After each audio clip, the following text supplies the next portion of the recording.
नमस्कार साथियों, मैं आनंद सिंह एकेडमी के इस यूट्यूब चैनल पे आपका स्वागत और अभिनंदन करता हूँ। ठीक है, उम्मीद करता हूँ कि बहुत मन से आप लोग अपनी प्रतियोगी परीक्षाओं की तैयारी कर रहे होंगे। सीटेट की परीक्षा बिल्कुल नज़दीक है और आपकी इस परीक्षा को आसान बनाने के लिए आज हम लोग कुछ प्रश्नों को देखेंगे। ये ऐसे प्रश्न हैं जो आपके प्रतियोगी परीक्षाओं में बार बार पूछे गए हैं। ये आपके सीटेट के एग्ज़ाम में आए हुए प्रश्न हैं और ये आपके एग्ज़ाम के लिए काफ़ी हेल्पफुल होंगे। तो आप इन प्रश्नों को ध्यान से देखिए, समझिए। और ये प्रश्न आपके ये जितने भी प्रश्न हैं ये लगभग इसके 2 गुना प्रश्नों को कवर करेंगे। ठीक है, तो चलिए हम लोग शुरू करते हैं आज के सेशन का पहला प्रश्न। ठीक है, आपके सामने ये गद्यांश लिखा हुआ है, इसे ध्यान से पढ़ना है। ठीक है, और ये गद्यांश जो है बहुत ही महत्वपूर्ण है क्योंकि इसमें बहुत सारी इन्फॉर्मेशन भी है जो आपके अन्य विषय में भी काम आ सकती है। ठीक है, तो चलिए ध्यान से देखिए इसे। क्या लिखा है कि चमकीले सूरज पर धब्बे शुरू से ही पाए जाते हैं। भूगोल वेत्ताओं ने सैकड़ों वर्ष की खोज के बाद यह पाया था कि सूरज पर इन धब्बों का एक चक्र लगभग 11 वर्ष का होता है, लेकिन पिछले 2 साल से धब्बे दिखना बंद हो गए। इस बात से दुनिया के खगोल वैज्ञानिक चकित हैं। नासा के वैज्ञानिकों के मुताबिक ज्ञान स्मृति में मतलब कि अब तक जब तक याद है, ठीक है, ऐसा अब तक नहीं हुआ कि सूरज पर धब्बे बिल्कुल दिखाई न पड़े।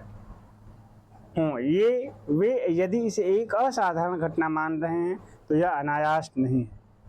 सूरज से धब्बों के गायब होने का अर्थ उसकी चुंबकीय क्षमता खत्म हो रही है, वह सिकुड़ रहा है। क्या हो रहा है? सिकुड़ रहा है। सूरज यदि अपनी चुंबकीय क्षमता खो देगा तो उससे पृथ्वी को चुंबकीय क्षमता के होने से क्या होगा? खो देगा तो उससे पृथ्वी को होने वाली हानि की कल्पना ही की जा सकती है। ठीक है,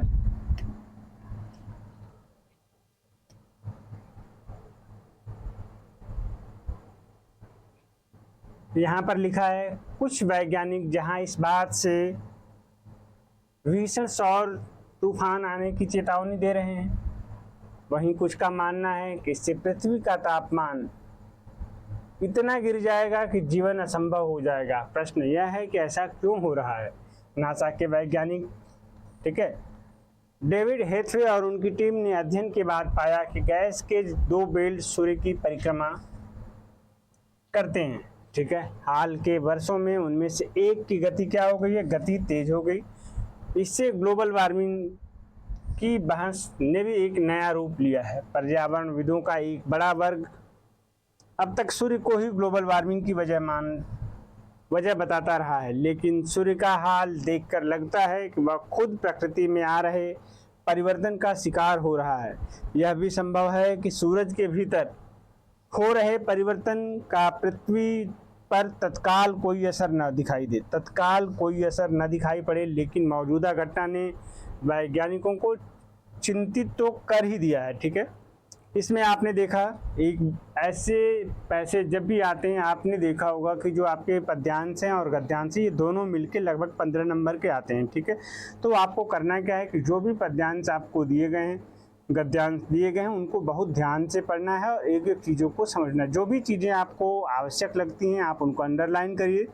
ठीक है, या कोशिश करिए कि प्रश्न के को पहले पढ़ लीजिए, उसके बाद पैसेज को पढ़िए, जिससे उन पॉइंट्स पे ध्यान आप ज़्यादा दे पाएंगे जिनसे संबंधित आपसे प्रश्न पूछा गया है। तो चलिए इससे संबंधित प्रश्नों को हम लोग देखते हैं। आपसे जो पहला प्रश्न है, इसमें पहला प्रश्न आपसे कहा गया है कि दुनिया भर के खगोल वैज्ञानिक क्यों चकित हैं? सूरज पर पाए जाने वाले धब्बों के 11 वर्ष के चक्र से 2 साल से सूरज पर स्थित धब्बे दिखने बंद होने से, सूरज की चुंबकीय क्षमता खत्म होने से। यहाँ पर अभी आपने पढ़ा कि क्या पढ़ा आपने? यहाँ पर पढ़ा था आपने कि सूरज पर धब्बे शुरुआत से पाए जाते हैं और ये धब्बे कितने समय के बाद दिखाई देते हैं? ये 11 साल के अंतराल पे ये आपके दिखाई देते हैं। लेकिन इसमें आपने पढ़ा था कि 2 साल से वैज्ञानिकों को चिंतित किसने किया कि 2 साल से धब्बे बिल्कुल दिखाई नहीं दे रहे हैं। ठीक है, और धब्बे नहीं दिखाई चिंता का कारण क्या है? चिंता का कारण है 2 साल से सूर्य पर स्थित धब्बे दिखाई देना बंद होने से, ठीक है। और उसके बाद ये जो चीज़ें हैं ये इसका परिणाम लिखे हैं, लेकिन चिंता का विषय है, ये अंदाज़ा लगाया जाता है, अंदाज़ा लगाया जा रहा है इसमें कि इससे क्या है, सूर्य की चुंबकीय क्षमता जो है खत्म हो रही है। ये भी अंदाज़ा लगाया जा रहा है कि इससे क्या होगा, पृथ्वी पे सौर ज्वालाएँ जो हैं वो ज़्यादा आएंगी, ये हो सकता है कि ग्लोबल वार्मिंग बढ़ जाए, ठीक है। तो ये सारी चीज़ें क्या है, कारण है। लेकिन चिंता का विषय क्या है कि यहाँ पर 2 साल से सूर्य पर स्थित धब्बे दिखाई देना बंद हो गए, ठीक है। तो इसमें ऑप्शन क्या है, इसमें ऑप्शन जो है वो आपका 3 सही होगा। फिर इसमें आपसे क्या कहा गया है,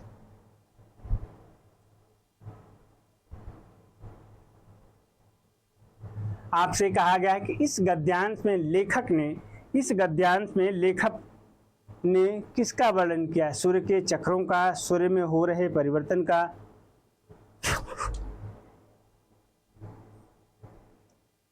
सूरज में हो रहे परिवर्तनों के कारणों का, नासा के वैज्ञानिकों का। तो आपने पूरा गद्यांश पढ़ा, गद्यांश से एक चीज तो बिल्कुल क्लियर हो रही थी कि सूरज में हो रहे परिवर्तनों का जो है इसमें वर्णन किया गया। सूरज में हो रहे परिवर्तनों का मतलब कि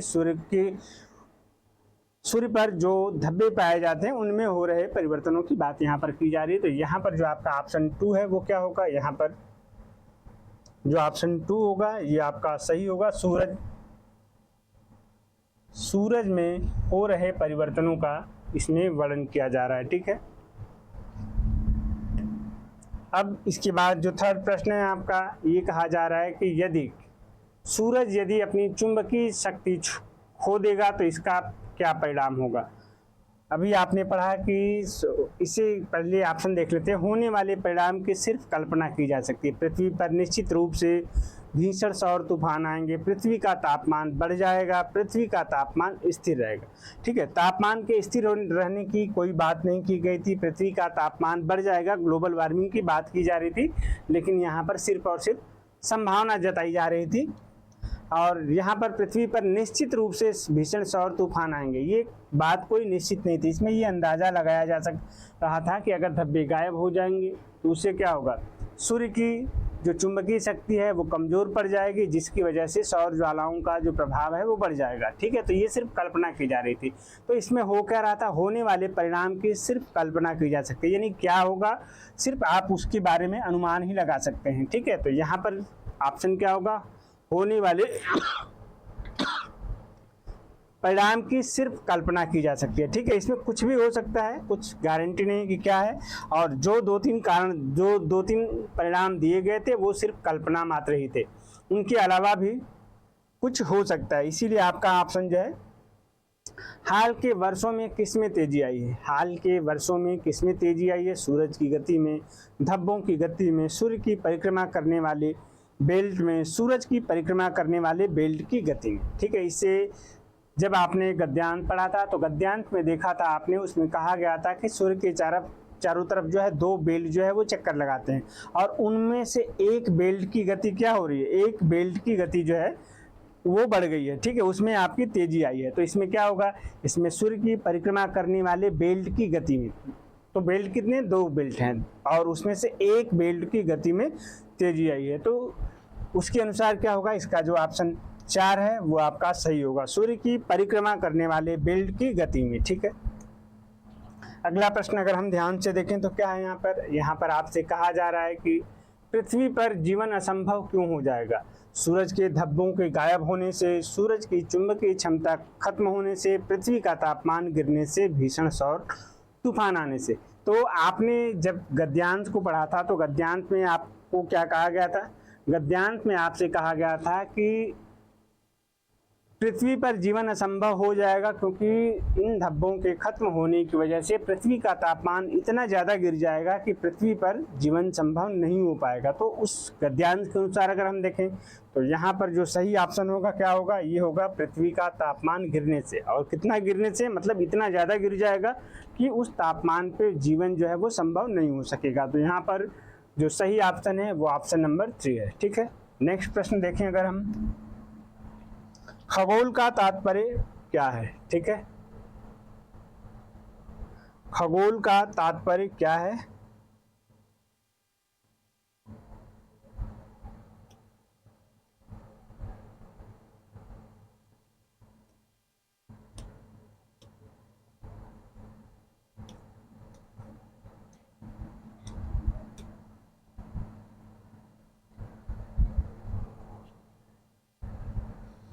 ठीक है, तो इसमें आपसे प्रश्न पूछा जा रहा था कि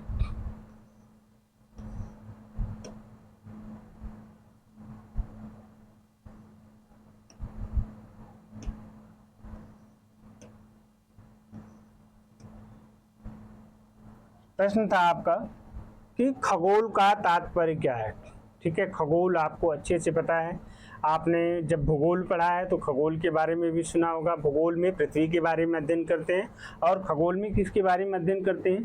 खगोल में हम लोग अंतरिक्ष के बारे में अध्ययन करते हैं। ठीक है, किसके बारे में अध्ययन करते हैं? हम अंतरिक्ष के बारे में। और वैसे भी आपने देखा होगा कि पक्षियों को क्या कहा जाता है? खग कहा जाता है। क्यों? क्योंकि वो अंतरिक्ष में, आकाश में जो है वो उड़ते रहते हैं। ठीक है, खगेश होता है, गरुड़ को कहा जाता है। ठीक है, खगोल विज्ञान, आकाशीय पिंडों के बारे में जब आप पढ़ते हैं तो वहाँ पर खगोल होता है। ठीक है, तो यहाँ पर खगोल का जो तात्पर्य है, खगोल का जो अर्थ है वो क्या है? वो आपका अंतरिक्ष है। ठीक है,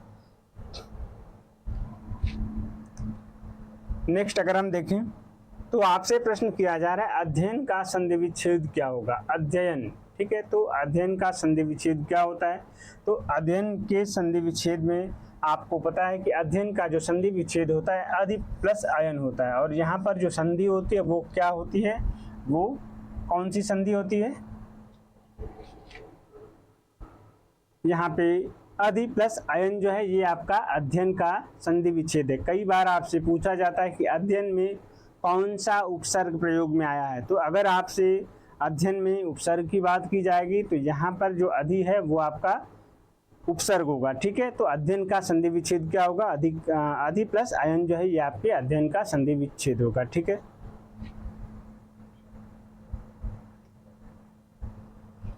और आपको पता है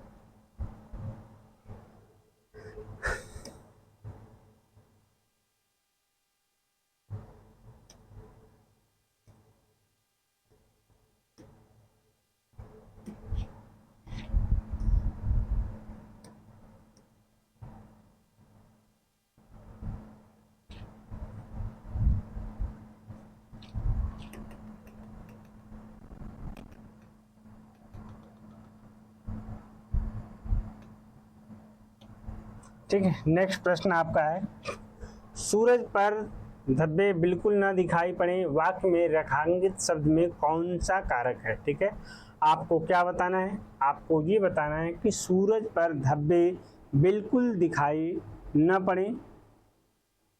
पड़े हों, वाक्य में रेखांकित शब्द का आपको क्या बताना है?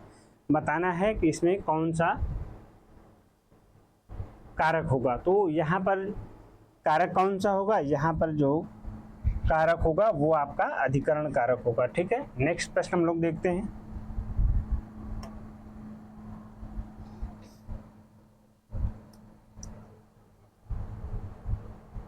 आपसे कहा गया कि जो दो बेल सूरज की परिक्रमा करते हैं, वाक्य में रेखांकित शब्द है। ठीक है, आपको क्या बताना है कि जो दो बेल सूरज की परिक्रमा करते हैं, रेखांकित शब्द को आपको बताना है कि इसमें कौन सा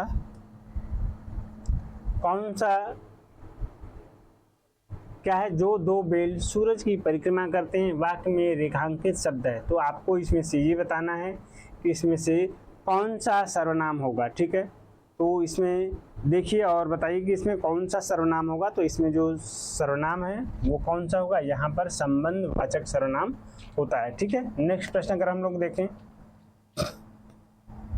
आपके सामने ये पद्यांश लिखा है और इस पद्यांश को ध्यान से रखना है, इसके भाव को समझना है और उस पे आधारित प्रश्नों का उत्तर देना है। ठीक है, क्या लिखा है यहाँ पे? लिखा हरा भरा हो जीवन अपना, स्वस्थ रहे संसार, नदियाँ पर्वत हवा पेड़ से आती है बहार, बचपन कोमल तनमन लेकर आए अनुपम जीवन लेकर, जग से तुम और तुमसे है ये प्यारा संसार, हरा भरा हो जीवन अपना, स्वस्थ रहे संसार, वृंद लताएं पौधे डाली, चारों ओर भरे हरियाली, मन में जगे उमंग यही है सृष्टि का उपहार, हरा भरा हो जीवन अपना, स्वस्थ रहे संसार, मुश्किल से मिलता है जीवन, हम सब इसे बनाएं चंदन, पर्यावरण सुरक्षित न हो तो है सब बेकार, हरा भरा हो जीवन अपना, स्वस्थ रहे संसार। आप यहाँ पर देख रहे हैं कि यहाँ पर किसकी बात हो रही है? यहाँ पे पर्यावरण की बात हो रही है, हरियाली की बात हो रही है, ठीक है, और पर्यावरण संरक्षण की बात कुल मिला के यहाँ पर की जा रही है, ठीक है। तो चलिए इससे संबंधित प्रश्नों को हम लोग देखते हैं कि इससे संबंधित जो है वो कौन कौन से प्रश्न आपसे पूछे गए हैं और इसके आधार पर उन प्रश्नों का आपको उत्तर देना है। तो यहाँ पर आपसे कहा गया है कि हरा भरा जीवन का आशय क्या है। हरा भरा जीवन का आशय क्या है? पहला है खुशियों से परिपूर्ण जीवन, दूसरा है पेड़ पौधों से घिरा जीवन, तीसरा है हरे पौधों से भरा जीवन, ठीक है, और चौथा जो है हरियाली युक्त जीवन। पेड़ हरे रंगों से भरा जीवन, पेड़ पौधों से घिरा जीवन, खुशियों से परिपूर्ण जीवन, ये सारी चीज़ें को ये हरियाली युक्त जीवन अपने अंदर जो है ये समाहित करता है। इसलिए इसका जो सही उत्तर है वो क्या होगा? यहाँ पर सही उत्तर है हरियाली युक्त जीवन, ठीक है। इसका सही उत्तर क्या होगा? हरियाली युक्त क्या होगा? यहाँ पर आपसे कहा जा रहा है कि इसमें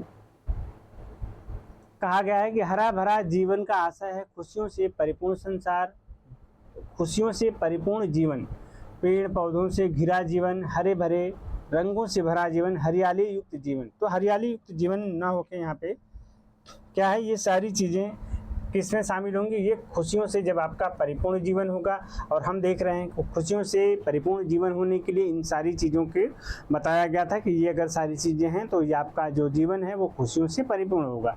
तो यहाँ पर उत्तर जो है वो आपका 1 होगा, ठीक है। नेक्स्ट प्रश्न अगर हम देखें यहाँ पे,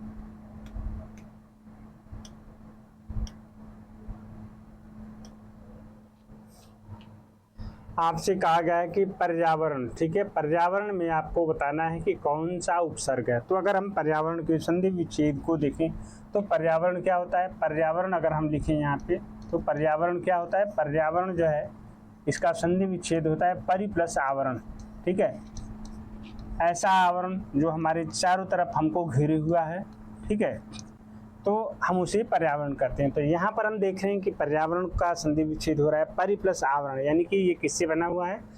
इसमें जो उपसर्ग यूज हुआ है वो आपका परि यूज हुआ है, ठीक है। परि का मतलब चारों तरफ, ठीक है, यानी कि ऐसा आवरण जिससे आप चारों तरफ से घिरे हैं उसको हम क्या कहते हैं? उसे हम पर्यावरण कहते हैं, ठीक है। तो यहाँ पर परि जो है ये आपका उपसर्ग होगा, ठीक है। अब अगला प्रश्न अगर हम देखें, कवि ने सृष्टि का उपहार किसे कहा है? कवि ने सृष्टि का उपहार किसे कहा है?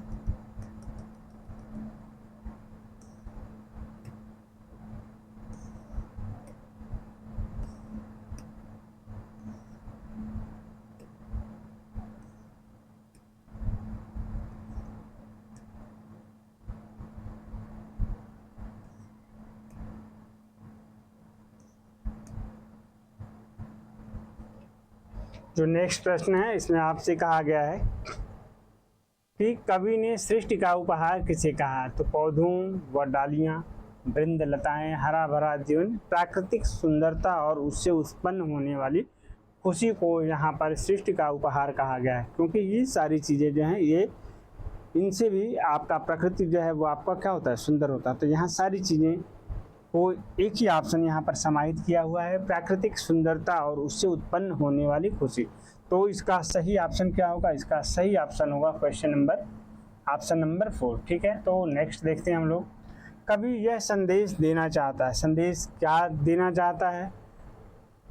कवि आपको यह संदेश देना चाहता है कि चंदन के पेड़ लगाने चाहिए, जीवन में सब बेकार है, पर्यावरण संरक्षण में ही जीवन संभव है, प्रकृति में पेड़ पौधे नदियां पर्वत शामिल हैं, ठीक है। तो अगर पूरे को अगर आप ध्यान से देखें तो इसमें क्या देना चाह रहा है संदेश? बार बार आप देख रहे हैं कि उसमें कहा गया था कि आपसे ही जीवन है, आप मतलब पर्यावरण से ही आपका जीवन है। तो यहाँ पर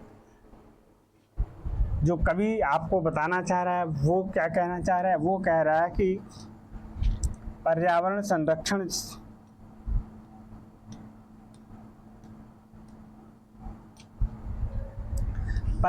संरक्षण में ही जीवन संभव है। तो नेक्स्ट प्रश्न अब हम लोग देखते हैं। जग से तुम और तुमसे ये प्यारा संसार, ये पिछले प्रश्न के लिए भी है, वहाँ से भी हम उसे समझ सकते थे। क्या लिखा है यहाँ पे? माध्यम से कवि क्या कहना चाहता है? संसार का अस्तित्व व्यक्तियों से स्वतंत्र है। व्यक्ति और संसार दोनों का अस्तित्व एक दूसरे पर निर्भर करता है। संसार चलाने के लिए व्यक्तियों की आवश्यकता होती है। व्यक्ति का अस्तित्व संसार से स्वतंत्र है। क्या है? संसार से स्वतंत्र है। तो यहाँ पर आपको पता है कि यहाँ पर आप गद्यांश के अनुसार क्या है? संसार चलाने के लिए व्यक्तियों की आवश्यकता होती है। ठीक है, जग से तुम और तुमसे है ये प्यारा संसार। ठीक है, तो यहाँ पर उसके अनुसार क्या होगा? संसार चलाने के लिए व्यक्तियों की आवश्यकता होती है। ठीक है, तो अब नेक्स्ट प्रश्न हम लोग देखते हैं। आपसे कहा जा रहा है कि जिसकी उपमा न दी जा सके उसके लिए प्रयुक्त होने वाला शब्द कौन सा है? जिसकी उपमा न दी जा सके उसके लिए प्रयुक्त होने वाला शब्द कौन सा है? तो जिसकी उपमा न दी जा सके उसके लिए प्रयुक्त होने वाला शब्द है आपका अनुपम। ठीक है, अनुपम यानी कि जिसकी तुलना, जिसकी कोई उपमा ना दी जा सके, जिससे और जिसके समान कोई दूसरा ना हो, तो उसके लिए क्या यूज होता है? उसके लिए यूज होता है अद्वितीय। ठीक है, जिससे किसी की तुलना ना हो उसके लिए क्या यूज होता है? उसके लिए यूज होता है अतुलनीय। ठीक है, और जिसकी कोई उपमा न दी जा सके उसे हम अनुपम कहते हैं। ठीक है, क्या कहते हैं? अनुपम कहते हैं। ठीक है, अब अगला प्रश्न हम लोग देखते हैं। ठीक है, ये प्रश्न आपके शिक्षण से संबंधित प्रश्न है और इस प्रश्न को आपको बहुत ध्यान से देखना है। आपसे क्या कहा गया है? छात्रों को उपचारात्मक शिक्षण प्रदान करने की सबसे सुगम विधि क्या है? छात्रों के अधिगम संबंधी दोषों एवं कमजोरियों का निदान करना, छात्रों की व्यक्तिगत विभिन्नताओं के आधार पर उन्हें विभिन्न समूहों में विभाजित करके उनके लिए शिक्षण की व्यवस्था करना, प्रत्येक छात्र के अधिगम संबंधी दोषों का व्यक्तिगत रूप से अध्ययन कर उसे दूर करना, उपरोक्त सभी। तो यहाँ पर आपको पता है कि कौन सा ऑप्शन सही होगा? यहाँ पर ऑप्शन जो है वो पहला होगा। ठीक है, छात्रों के अधिगम संबंधी दोषों एवं कमजोरियों का निदान करना। देखिए, उपचारात्मक शिक्षण में क्या होता है? उपचारात्मक शिक्षण में सबसे पहले क्या होता है कि किसी भी स्टूडेंट का एक ही क्लास में बहुत सारे अच्छे बच्चे होते हैं, बहुत सारे बच्चे जो है वो कमज़ोर होते हैं। तो सबसे पहले जो कमज़ोर बच्चे होते हैं उनका निदानात्मक, ठीक है, परीक्षण किया जाता है। निदानात्मक परीक्षण करने से क्या होता है? निदानात्मक परीक्षण से बच्चों की जो कमजोरियां होती हैं, जिनकी वजह से वो अपने क्लास के और बच्चों से पिछड़ रहे हैं, उन कमजोरियों का हम पता लगाते हैं। और उन कमजोरियों का पता लगाने के बाद हम क्या करते हैं? उन कमजोरियों को दूर करने के लिए हम उसका उपचार करते हैं। ठीक है, ये उपचारात्मक परीक्षण जो है ये आपके चिकित्सा से लिया गया है। ठीक है, फिर पहले उनकी कमजोरियों को पता करते हैं और उसके बाद उन कमजोरियों पर, ठीक है, उन कमजोरियों को किस प्रकार से दूर किया जा सकता है उस पर विचार करके और उन तरीकों को अपनाकर हम उन बच्चों के कमज़ोर बच्चों के कमियों को दूर करते हैं, जिससे वो बच्चे अन्य बच्चों से पिछड़े ना। ठीक है, और अच्छे तरीके से अधिगम जो है वो करते रहें। ठीक है, तो इसमें क्या होगा? यहाँ पर होगा आपका छात्रों के अधिगम संबंधी दोषों एवं कमजोरियों का निदान करना। तो क्या है? पहले निदानात्मक परीक्षण, कमजोरियां पता चल जाएंगी और कमजोरियां पता चलने के बाद उसका क्या करेंगे? हम उपचारात्मक शिक्षण करेंगे। ठीक है, फिर उसके बाद उन कमजोरियों को समझकर जानकर हम उनको दूर करने का प्रयास करेंगे। फिर आपसे कहा गया है कथावाचन। ठीक है, कथावाचन, ठीक है, स्टोरी टेलिंग यानी कहानी कहना। कथावाचन एक ऐसी गतिविधि है जिसका कक्षा में बहुतायत में प्रयोग होना चाहिए। होना क्यों चाहिए? पहला ऑप्शन है अध्यापक को दूसरे अकादमिक कार्य करने के लिए आवश्यक समय मिल जाता है। ये गलत बात है। यह तार्किक समझ और कल्पनाशीलता की नींव रखता है। यह विद्यार्थियों को रोल प्ले करने की संभावनाएं प्रदान करता है। यह अध्यापिका को अपने शिक्षार्थियों को व्यस्त रखने तथा कक्षा में अनुशासन बनाए रखने का कार्य करता है। तो इसके अनुसार क्या होना चाहिए, तो देखिए इसमें क्या होना चाहिए, इसमें आपको क्या होता है, यहाँ पर ये होता है कि कहानी, जब बच्चों को कहानी कही जाती है, कहानी के माध्यम से पढ़ाया जाता है, तो कहानी जो है क्या होती है, काफ़ी इंटरेस्टिंग होती है। बच्चे उसमें बहुत मन से उस कहानी को सुनते हैं, और साथ में ये कहानियाँ जब कही जाती हैं तो ये कहानियाँ उनके सामान्य जीवन से संबंधित होती हैं, उनके आसपास जो चीज़ें मौजूद हैं उनसे संबंधित ये चीज़ें होती हैं, जिससे वो अपने पूर्व ज्ञान से इनको जोड़ पाते हैं और इन चीज़ों को आसानी से समझ पाते हैं। और उसमें क्या होता है कि कई बार जो कहानियाँ कही जाती हैं उसमें आपने सुना होगा कि एक राजा था, परीलोक की कथा, ठीक है, या जंगल की कथा, तो उसमें क्या होती है, कल्पनाशीलता जो है वो भरी होती है, और इससे क्या होता है, बच्चों के अंदर कल्पनाशीलता का विकास होता है और साथ में उनके अंदर तार्किक क्षमता का भी विकास होता है। तो यहाँ पर क्या होगा, यहाँ पर जो कथावाचन एक ऐसी गतिविधि है जिसका कक्षा में बहुतायत प्रयोग होना चाहिए। क्यों होना चाहिए, तो इससे क्या होगा, यह तार्किक समझ और कल्पनाशीलता की नींव रखता है, ठीक है, उसे बढ़ावा देता है। ठीक है, अब अगला प्रश्न हम लोग देखें। इस प्रश्न में आपसे क्या कहा गया है, आपसे कहा गया है कि कविता शिक्षण के लिए हितकारी है। ठीक है, कविता शिक्षण के लिए क्या हितकारी है, ठीक है। अब कविता शिक्षण के लिए हितकारी है प्रणाली उच्चतर माध्यमिक शिक्षाओं के छात्रों में, ठीक है, आपको ये बताना है। तो इसका आपको पता है कि कविता शिक्षण में क्या होता है। कविता शिक्षण में आपको गीत, समीक्षा, अर्थकथन, व्याख्या, इन 4 ऑप्शनों में से कौन सा ऑप्शन सही है, तो यहाँ पर जो ऑप्शन है वो क्या है, ये है ऑप्शन आपका समीक्षा। और समीक्षा से क्या होता है कि जब आपको कविता जो है कही जाती है, ठीक है, तो सबसे पहले क्या होता है, कविता का आपको अर्थ समझना होता है और उसकी व्याख्या करनी होती है, और साथ साथ उसमें जो साहित्यिक सिद्धांतों का प्रयोग किया जाता है, टीचर उन साहित्यिक सिद्धांतों को स्पष्ट करते हुए चलता है। ठीक है, तो यहाँ पर क्या होगा, यहाँ पर कविता शिक्षण के लिए हितकारी प्रणाली उच्चतर माध्यमिक शिक्षाओं के छात्रों के लिए क्या होगी, तो यहाँ पर सही ऑप्शन होगा आपका समीक्षा। यानी कि आप कविता को पढ़िए, अंदर छिपे हुए भाव को समझिए, ठीक है, भाव को समझिए, और उसके बाद जो भी साहित्यिक सिद्धांत उसमें प्रयोग किए गए हैं, ठीक है, आप उनको जो है क्या करिए, उनको स्पष्ट करिए। ठीक है, ये होता है आपके समीक्षा में। ठीक है, अब अगला देखते हैं। अब आपसे ये कहा गया है कि भाषा सीखने के लिए कौन सा कारक जो है वो महत्वपूर्ण होता है। ठीक है, भाषा सीखने के लिए कौन सा कारक सर्वाधिक महत्वपूर्ण होता है। समृद्ध भाषिक वातावरण, भाषा के व्याकरणिक नियम, पाठ पर आधारित प्रश्नोत्तर, पाठ की पाठ्य पुस्तक। ठीक है, अब आपसे ये कहा जा रहा है कि सीखने के लिए कौन सा कारक सर्वाधिक महत्वपूर्ण है। ऐसा नहीं कि ये बाकी के जो कारण है ये आपके महत्वपूर्ण नहीं है, लेकिन प्रश्न जो आपसे कहा गया है उसमें कहा गया कि सर्वाधिक महत्वपूर्ण साधन क्या है, तो यहाँ पर आपका सही ऑप्शन होगा समृद्ध भाषिक वातावरण। ठीक है, क्योंकि भाषा सीखने के लिए जो कहा जाता है कि अगर चॉम्स्की की बात करें तो ये कहा जाता है कि भाषा सीखने का जो गुण होता है बच्चों में जन्मजात होता है। ठीक है, और ये जन्मजात गुण कब बाहर आता है, ये जैसे उन्होंने कहा था कि बच्चों के माइंड में एक प्रकार का डिवाइस होता है, ठीक है, जिससे बच्चे जो है किसी भी भाषा को, जो शुरुआती भाषा होती है उसे अच्छे से समझ पाते हैं, लेकिन वो तभी समझ पाएंगे, वो भाषा तभी समझ पाएंगे जब वो भाषा उनके आसपास बोली जाती है। अगर अब डिवाइस होते हुए भी अगर उनके आसपास वो भाषा ही नहीं बोली जाएगी तो वो नहीं सीख सकते। तो यहाँ पर जो सबसे महत्वपूर्ण बात होती है वो क्या होती है, ये समृद्ध भाषिक वातावरण। अगर आपके आसपास, बच्चों के आसपास समृद्ध भाषिक वातावरण है तो बच्चे बहुत आसानी से उस भाषा को सीख जाते हैं, और बच्चे अगर एक भाषा को आसानी से सीख गए तो वो दूसरी भाषाओं को भी बहुत आसानी से सीख जाते हैं। ठीक है, अगला देखिए, यहाँ पे आपसे कहा जा रहा है कि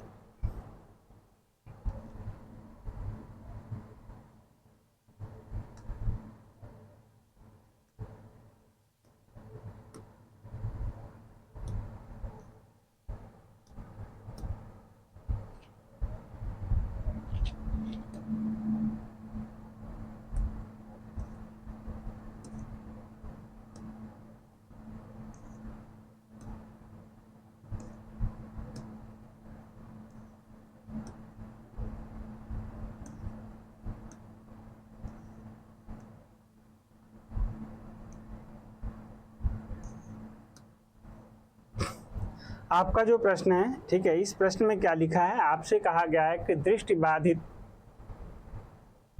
बच्चों को भाषा सिखाते समय क्या करना चाहिए? अधिक से अधिक मौखिक भाषा का प्रयोग करना चाहिए, उन्हें कक्षा में अलग बैठाना चाहिए ताकि उन पर विशेष ध्यान दिया जा सके, उन्हें विभिन्न भाषिक गतिविधियों में शामिल नहीं करना चाहिए, कम पाठों वाली पाठ्य पुस्तकों का निर्माण किया जाना चाहिए। तो इसमें जो बिल्कुल सही उत्तर है वो है आपका ऑप्शन नंबर 1। ठीक है, इसमें आपसे कहा गया है कि कोई बालक जो है दृष्टिबाधित है, यानी कि उसे ठीक से दिखाई नहीं देता या बिल्कुल दिखाई नहीं देता, तो ऐसे बच्चों को पढ़ाते समय शिक्षक को चाहिए कि ज़्यादा से ज़्यादा वो मौखिक भाषा का प्रयोग करें, क्योंकि बच्चे दृष्टिबाधित हैं, ठीक है, श्रवण बाधित नहीं है, तो वो उन चीज़ों को क्या कर सकते हैं, आसानी से सुन सकते हैं, समझ सकते हैं।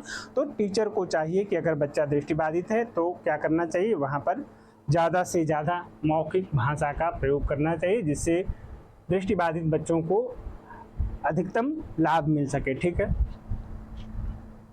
अब आपके सामने नेक्स्ट प्रश्न है। ठीक है, यहाँ पर लिखा है कि भाषा की पाठ्यपुस्तक के लिए पाठों का चुनाव करते समय क्या सर्वाधिक महत्वपूर्ण है? पाठों की संख्या, प्रसिद्ध लेखकों की रचनाएं, ऐसे पाठ जो बच्चों के संवेदना लोक के साथी बन सकें, ऐसे पाठ जो आलंकारिक भाषा से युक्त है।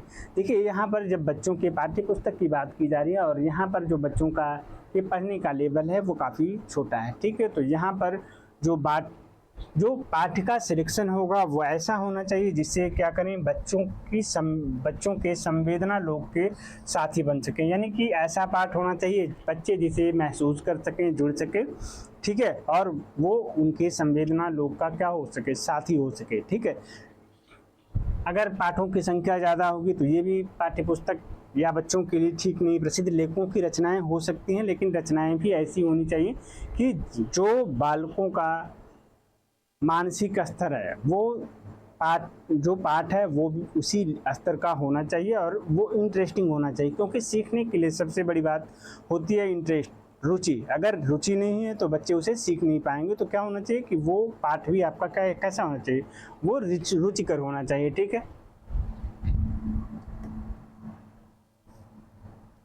आपसे कहा जा रहा है कि नविता पहली कक्षा में पढ़ती है, वह मेरे को बहुत अच्छा लगता है, मुझे थक गई आदि वाक्यों का क्या करती है, प्रयोग करती है। तो नविता, 4 ऑप्शन हैं आपके पास, केवल मैं वाले वाक्य नहीं बोल पाती, केवल सर्वनाम का ही प्रयोग करती है, लिंग वचन क्रिया आदि की दृष्टि से सर्वनाम का प्रयोग करना नहीं जानते, लिंग वचन क्रिया आदि की दृष्टि से सर्वनाम का प्रयोग करना जानती है। तो इसे ऑप्शन को अगर आप ध्यान से देखें तो यहाँ पर सही ऑप्शन क्या होगा, यहाँ पर सही ऑप्शन जो है वो आपका क्या होगा, लिंग वचन क्रिया की दृष्टि से सर्वनाम का प्रयोग करना नहीं जानती। क्योंकि आप देख रहे हैं कि जो सेंटेंस लिखा, मेरे को आम बहुत अच्छा लगता है, ठीक है, फिर उसे मुझे थक गई। ठीक है, तो हम यहाँ पर देख रहे हैं कि लिंग वचन और क्रिया का जो है यहाँ पर से संबंधित जो हैं वो गलतियां हैं। तो इससे हम अनुमान लगा सकते हैं कि जो नविता है उसे लिंग वचन क्रिया आदि की दृष्टि से सर्वनाम का प्रयोग करना नहीं जानती है। ठीक है,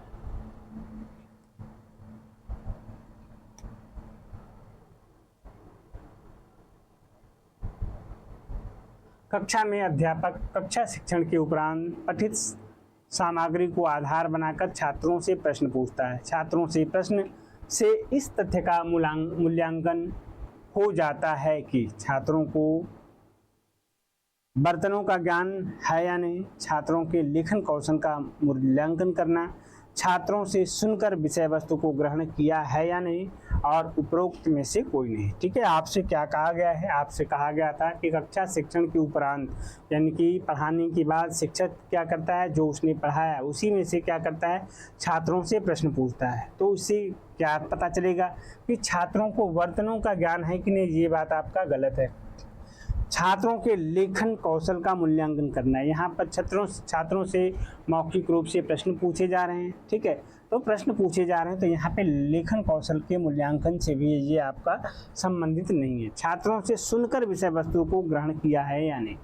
ठीक है, अब आपसे कहा गया है कि जब प्रश्न उसी विषय वस्तु से पूछी जा रही है कि जिसे शिक्षक ने क्लास में पढ़ाया है, और उसी से संबंधित प्रश्न जब पूछे जा रहे हैं, बच्चे उनका ठीक ढंग से उत्तर दे पा रहे हैं, तो टीचर को इस बात का अंदाजा होता है कि उसने जिस पाठ्य वस्तु को, ठीक है, जिस पाठ्य वस्तु को उसने पढ़ाया है वो बच्चों को कितने समझ में आया, कितना समझ में आया, कहाँ पर कमियां रह गई हैं, और अगर कमियां रह गई हैं तो उनको किस तरीके से सुधार किया जा सकता है। ठीक है, तो यहाँ पर क्या होना चाहिए, यहाँ पर जो आपका सही ऑप्शन होना चाहिए, छात्रों ने सुनकर विषय वस्तु को ग्रहण किया है या नहीं, ये बात जो है इससे पता चलती है। ठीक है, कि बच्चों ने जो भी बच्चों को पढ़ाया गया, बच्चों को कितना समझ में आया। ठीक है, और यहाँ पर जो भी प्रश्न पूछे जाते हैं, प्रश्न को पूछे जाने की भी कुछ शर्तें होती हैं। कुछ शर्तें क्या होती हैं कि प्रश्न जो होना चाहिए वो बिल्कुल स्पष्ट होना चाहिए। प्रश्न ऐसे पूछे जाने चाहिए कि एक प्रश्न का क्या हो, उसका एक आपका उत्तर एक ही हो। ठीक है, और बात क्या होनी चाहिए, और सरल और स्पष्ट शब्दों में होना चाहिए, और जो प्रश्न है वो क्या होना चाहिए, वो विषय वस्तु से संबंधित होनी चाहिए जो उस दौरान पढ़ाई गई है। ठीक है, तो इस बात का आपको ध्यान रखना है। और बच्चों को भी, जब बच्चे प्रश्न का उत्तर दे रहे होते हैं तो बच्चों को खड़े होकर प्रश्न का उत्तर देना चाहिए। अगर बच्चे सही उत्तर देते हैं तो क्या करना चाहिए, बच्चों, अगर प्रश्न का स्तर जो है वो अच्छा है और बच्चे उस प्रश्न का उत्तर देते हैं तो हमें बच्चों को क्या करना चाहिए, बच्चों को शाबाशी भी इस बात को देनी चाहिए। ठीक है, जिससे बच्चों क्या होते हैं, वो मोटिवेट होते हैं और उनमें एक नई ऊर्जा का संचार होता है, जिससे और मन लगाकर वो अपनी पढ़ाई करते हैं। ठीक है,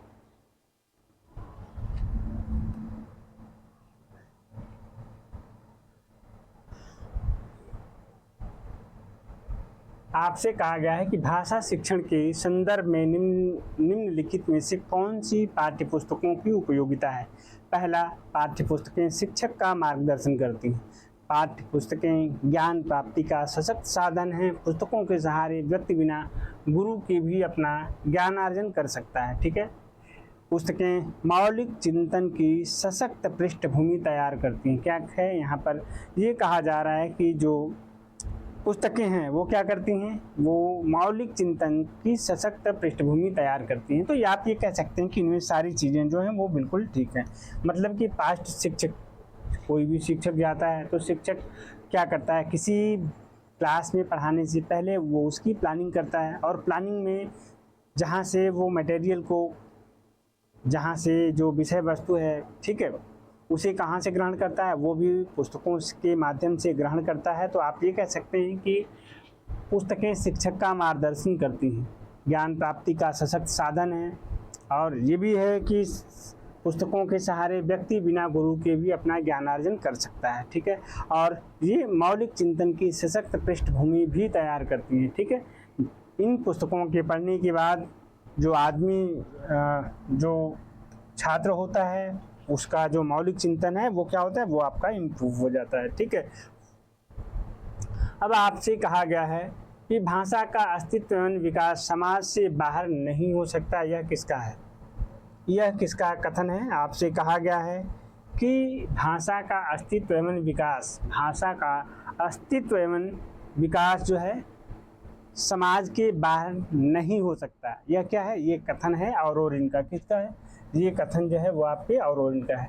और चॉम्स्की के बारे में आपको बताया कि चॉम्स्की ने क्या कहा था कि बच्चों के अंदर भाषा सीखने का गुण जो होता है वो जन्मजात होता है। ठीक है, उनके माइंड में एक डिवाइस पाई जाती है जिसकी वजह से बच्चे जो है वो आसानी से सीख पाते हैं, और जो डिवाइस जो है वो कम उम्र में, ठीक है, ज़्यादा सक्रिय होता है, और इसीलिए जो छोटे बच्चे होते हैं वो किसी भाषा को बहुत आसानी से सीख पाते हैं।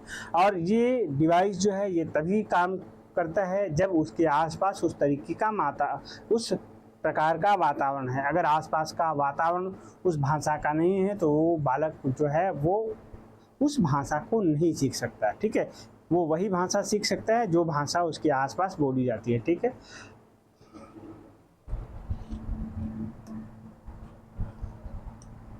फिर आपसे कहा जा रहा है कि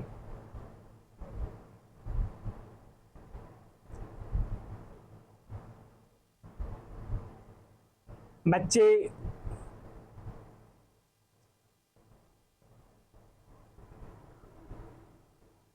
निम्नलिखित में से किस तथ्य को ध्यान में रखकर स्कूली पाठचर्या में भाषा शिक्षण के उद्देश्य तय किए जाते हैं? पहली बात, बच्चे अच्छी खासी विकसित भाषा व्यवस्था के साथ ही स्कूल आते हैं।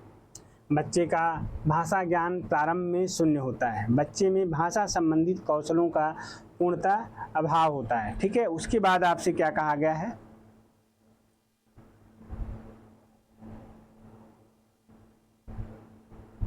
बच्चों में भाषा संबंधी कौशलों का पूर्णतः अभाव होता है। ठीक है, तो इसको ध्यान से आपको देखना है और बताना है कि इसका जो सही उत्तर है वो क्या होना चाहिए। बच्चों में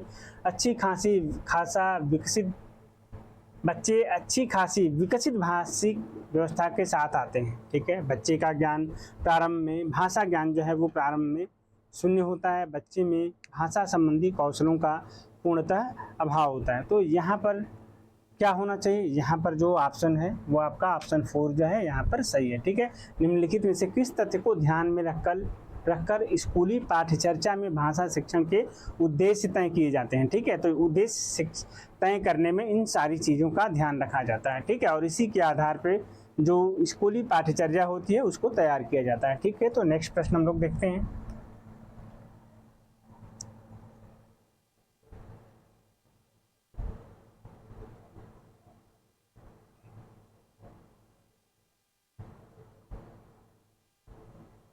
आपसे कहा जा रहा है कि किसी जटिल कथानक की संरचना को समझने के लिए कौन सा ऑनलाइन उपकरण विद्यार्थियों की सबसे अधिक मदद करेगा? ठीक है, क्या कहा गया है? किसी जटिल कथानक की संरचना को समझने के लिए कौन सा ऑनलाइन उपकरण विद्यार्थियों की सबसे अधिक मदद करेगा? जटिल शब्दों को सरल शब्दों में बदलकर की गई कोई रिकॉर्डिंग, किसी एक पाठ्य सामग्री को पठन के भिन्न भिन्न स्तरों के अनुसार बदलकर पठन सामग्री तैयार करना, एक ऐसा मानस मानचित्रण कार्यक्रम जिसमें विचारों को अलग अलग घटकों में प्रस्तुत किया गया हो, ऐसा खेल जिसमें पठन और प्रश्नों के उत्तर देने के लिए सिक्कों का पुरस्कार दिया जाए। तो यहाँ पर क्या होगा? यहाँ पर जो सही उत्तर है वो होगा आपका 3। ठीक है, एक ऐसा मानस मानचित्रण जिसे आप माइंड मैपिंग बोलते हैं, कार्यक्रम जिसमें विचारों को अलग अलग घटकों के रूप में प्रदर्शित किया जाता है। ऐसे इसमें क्या होता है? माइंड मैपिंग मानचित्रण में क्या होता है? किसी भी विषय वस्तु को, ठीक है, उसके अलग अलग घटकों में रंगों, चित्रों और अन्य माध्यमों की सहायता से उसे इस तरीके से सरल और सुगम्य बनाया जाता है जिससे उस पाठ्य वस्तु के सारे घटकों को हम बहुत आसानी से समझ सकें और उसे अधिगम के रूप में तैयार कर सकें। ठीक है, तो अगला देखते हैं हम लोग।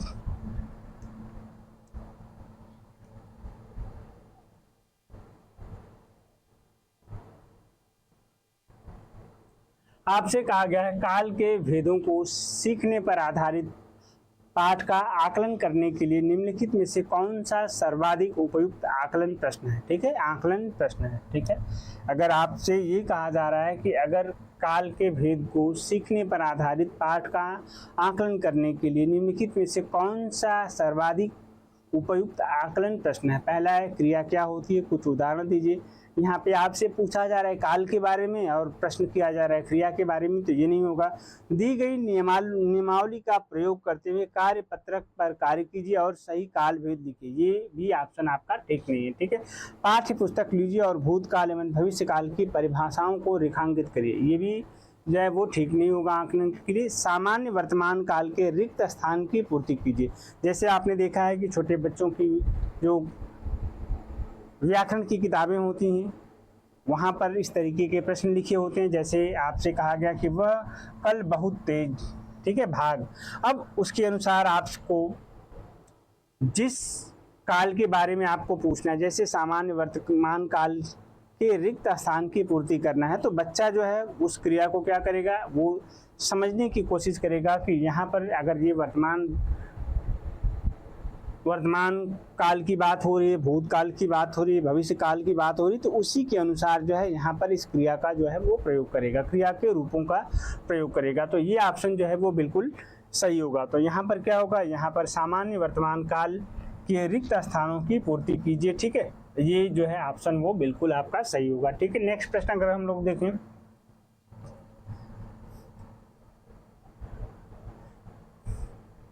अरुण और राहुल शिक्षक अपनी व्याकरण की कक्षा में पहले व्याकरण बिंदुओं, वाच्य और काल का परिचय देते हैं और यह समझाते हैं कि नियम किस प्रकार बनते हैं और किस तरह संदर्भ का प्रयोग करते हैं। इसके उपरांत वे शिक्षार्थियों को भाषा मदों के अभ्यास के लिए बहुत सारे कार्य देते हैं। ठीक है, और व्याकरण सिखाने की यह प्रक्रिया क्या कहलाती है? तो व्याकरण सिखाने की यह प्रक्रिया जिसमें कक्षा में जो व्याकरण के बिंदु होते हैं, ठीक है, उनको अच्छी तरह से समझा दिया जाए कि वो नियम जो है वो किस प्रकार से बनते हैं और उसका प्रयोग हम किस प्रकार से व्याकरण में किस प्रकार से करते हैं। तो ऐसी प्रक्रिया जो होती है उसे हम क्या कहते हैं? इसे हम कहते हैं घोषणात्मक ज्ञान। क्या कहते हैं? इसे हम क्या कहेंगे? इसे हम लोग कहते हैं घोषणात्मक ज्ञान। ठीक है, तो इसमें जो व्याकरण सिखाने की यह प्रक्रिया होगी उसे हम लोग क्या कहेंगे? उसे हम लोग व्याकरणात्मक घोषणात्मक ज्ञान कहते हैं। ठीक है, अब नेक्स्ट देखें हम लोग। आपसे कहा जा रहा है कि एक अध्यापिका अपनी कक्षा में विभिन्न समूहों को 10 शब्दों का एक समूह देती है। वह ऐसे शब्द ढूंढने के लिए कहती है जो शब्द से समानता रखते हों और नया शब्द बनाने के लिए उनके आगे उपसर्ग या पीछे प्रत्यय जोड़ा जा सके। इसे क्या कहा जाता है? ठीक है, आपसे क्या कहा गया है? आपसे कहा गया है कि एक अध्यापिका अपनी कक्षा में विभिन्न शब्दों को 10 शब्दों का एक समूह देती है। ठीक है, विभिन्न समूहों को 10 शब्दों का एक समूह देती है। वह ऐसे शब्द ढूंढने के लिए कहती है जो शब्द से समानता रखते हैं और नया शब्द बनाने के लिए उनके आगे पीछे आगे उपसर्ग या पीछे प्रत्यय लगाकर जोड़ा जा सकता है। तो इसे क्या कहेंगे? इसे हम कहते हैं विन्यास। इसे क्या कहा जाता है? विन्यास। और विन्यास का मतलब क्या होता है? सजावट।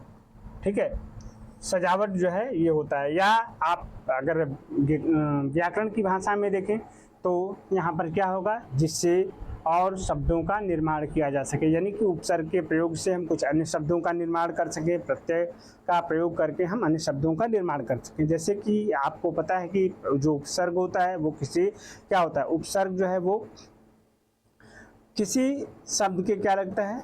आगे लगता है। और उपसर्ग का कोई न कोई अपना क्या होता है? अर्थ होता है। जबकि प्रत्यय जो है वो कहाँ लगता है? प्रत्यय जो है वो आपका पीछे लगता है और प्रत्यय का कोई अपना अर्थ नहीं होता है। ठीक है, तो ये बात आपको ध्यान रखनी। तो यहाँ पर इसका सही उत्तर क्या होगा? यहाँ पर जो सही उत्तर है वो आपका क्या होगा? विन्यास होगा। इसका सही उत्तर आपका विन्यास होगा। अब आपसे नेक्स्ट प्रश्न पूछा जा रहा है कि स्कूलों में प्रायः व्याकरण शिक्षण नीरस व अरुचिकर हो जाता है। इसका कारण क्या है? क्लास में कई बार आपने देखा है कि बच्चे साहित्य को पढ़ने में तो रुचि लेते हैं लेकिन व्याकरण की क्लास में बहुत ज़्यादा रुचि नहीं लेते हैं। यही आपसे पूछा जा रहा है कि क्या कारण है कि बच्चे व्याकरण की क्लास में ज़्यादा रुचि नहीं लेते हैं। ठीक है, तो पहला ऑप्शन है कि शिक्षकों में व्याकरण के पर्याप्त ज्ञान का अभाव है। ये आप बात गलत है। अन्य विषयों के शिक्षण में किसी भाषा के व्याकरण का कोई योगदान नहीं होता। फिर आपसे कहा जा रहा है कि व्याकरण को सिखाने के लिए प्रायः पुस्तक प्रणाली का सहारा लिया जाता है। व्याकरण सीखने में छात्रों की कोई रुचि नहीं होती। तो यहाँ पर जो इसका सही ऑप्शन है वो क्या होना चाहिए? इसका जो सही ऑप्शन है वो होता है आपका व्याकरण को सिखाने के लिए प्रायः पुस्तक प्रणाली का प्रयोग किया जाता है। यही कारण है कि जो बच्चों को व्याकरण सिखाने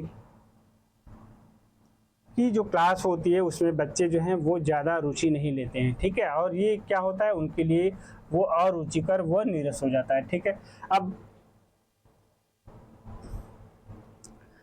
प्रीति 8वीं कक्षा को हिंदी पढ़ाती है।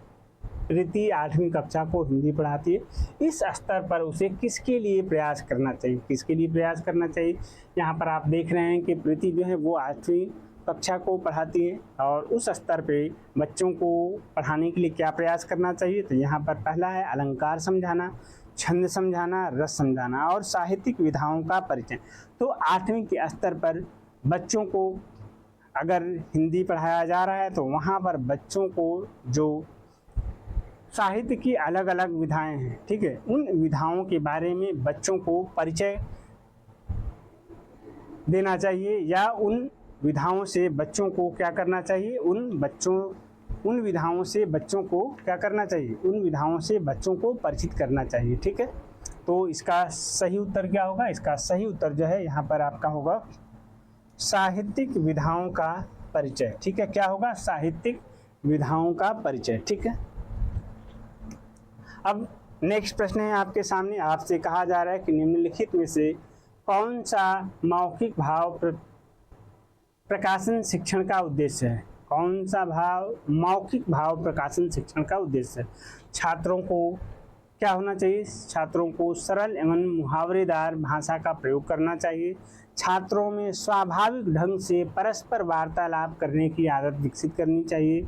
छात्रों को धारा प्रवाह प्रभावोत्पादक वाणी में बोलकर सिखाना चाहिए। और जो फोर्थ ऑप्शन है वो आपका क्या है, फोर्थ ऑप्शन जो है वो आपका उपरोक्त सभी। तो यहाँ पर क्या होना चाहिए, मौखिक भाव प्रकाशन शिक्षण का जो उद्देश्य है यहाँ पर क्या होना चाहिए, यहाँ पर होना चाहिए कि छात्रों को सरल मुहावरेदार भाषा का प्रयोग करना चाहिए।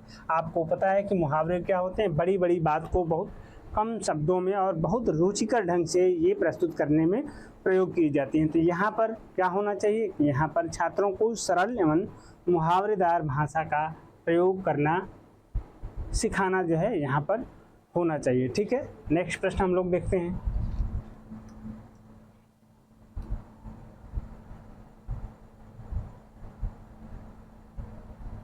भाषा सीखे जाने के क्रम में वैज्ञानिक पड़ताल भी साथ साथ चलती रहती है, यह कथन किसका है, ये आपको बताना है। ठीक है, क्या है, आपसे कहा जा रहा है कि भाषा सीखे जाने के क्रम में वैज्ञानिक पड़ताल भी साथ साथ चलती रहती है, ये कथन किसका है, ये कथन है आपका चॉम्स्की का। ठीक है, किसका है, चॉम्स्की का। और चॉम्स्की के बारे में हमने बताया था, इन्होंने क्या कहा था कि बच्चों के अंदर भाषा सीखने की जो शक्ति होती है, क्षमता होती है, वो जन्मजात होती है, बच्चे उसके साथ ही पैदा होते हैं। और उन्होंने कहा था कि बच्चों के मस्तिष्क में क्या होता है, एक उपकरण होता है।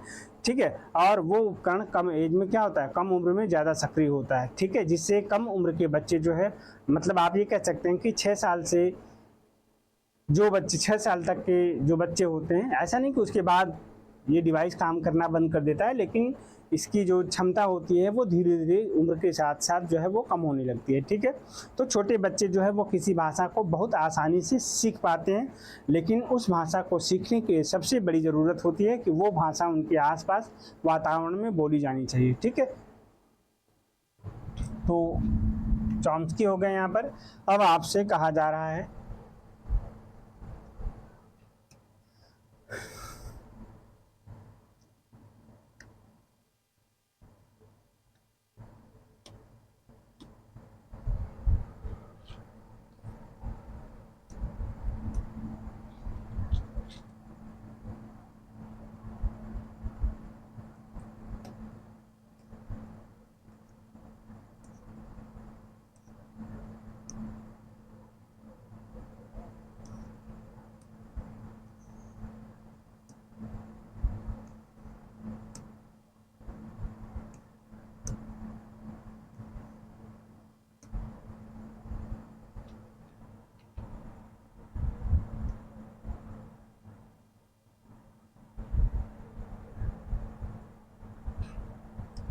आपसे कहा जा रहा है कि निम्नलिखित में से कौन सा उच्च उद्देश्य नहीं है प्राथमिक स्तर पर भाषा शिक्षण का। ठीक है, तो इसमें क्या है, सही रूप से समझाना, व्याकरण के नियमों को रटना, निजी अनुभवों के आधार पर भाषा का सृजनशील प्रयोग, दूसरों के अनुभवों से जुड़ पाना और संदर्भों में चीज़ों को समझना। इसमें क्या होना चाहिए, इसका सही उत्तर आपको बताना है।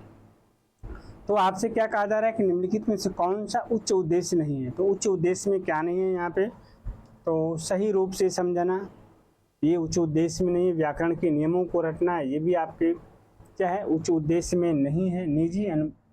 ठीक है, निजी अनुभवों के आधार पर भाषा का सृजनशील, तो यहाँ पर जो सही ऑप्शन है दूसरों के अनुभवों से जुड़ पाना और संदर्भों में चीज़ों को समझना, क्या है, ये आपके उच्च उद्देश्य नहीं है प्राथमिक स्तर पर भाषा शिक्षण का, कि दूसरों के अनुभवों से जुड़ पाना और संदर्भों में चीज़ों को समझना जो है, ये आपका ऑप्शन जो है। अब आपके सामने ये प्रश्न है, सुहेल 1 साल पहले असम असम से पंजाब आया है। वह हिंदी भाषा का प्रयोग करते समय त्रुटियां करता है। एक शिक्षक के रूप में आप किस कथन को सही मानेंगे?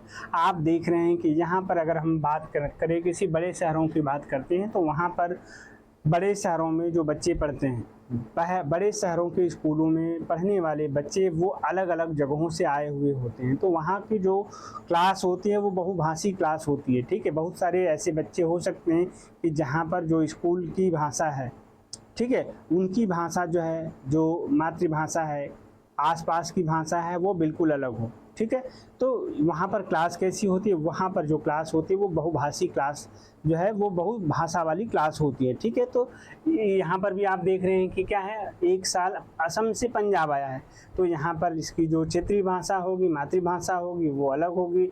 और पंजाब में आया है तो यहाँ पर जो भाषा होगी वो अलग होगी। ठीक है, वह हिंदी भाषा का प्रयोग करते समय त्रुटियां करता है। एक शिक्षक के रूप में आप किस